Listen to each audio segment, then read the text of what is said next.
আসসালামু আলাইকুম প্রিয় দর্শক, চলে আসলাম আগামীকাল 5ই মে মঙ্গলবার এই মুহূর্তে পাওয়া ঝড় বৃষ্টি, নিম্নচাপ, কালবৈশাখী ঝড় এবং ভারী বৃষ্টি, বজ্রবৃষ্টি, বন্যা, ঘূর্ণিঝড়ের পূর্বাভাস নিয়ে। এবার মেঘ বৃষ্টির পরে ঘূর্ণিঝড় নিয়ে আবহাওয়া অধিদপ্তরের ভয়ঙ্কর দুঃসংবাদ। মে মাসেই বঙ্গোপসাগরে তৈরি হতে পারে নিম্নচাপ, রূপ নিতে পারে বিধ্বংসী ঘূর্ণিঝড়ে।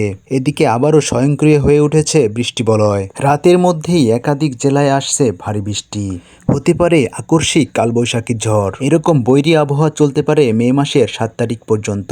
ভারী বৃষ্টির কারণে অনেক এলাকার মাঠঘাট ডুবে প্লাবিত হয়ে গেছে, ভেসে গেছে কৃষকের সোনার ফসল। কৃষকের এই দুর্ভোগ যেন কোনোভাবেই কমছে না। ইতিমধ্যেই আবহাওয়া দপ্তর থেকে জারি করা হয়েছে সতর্কবার্তা।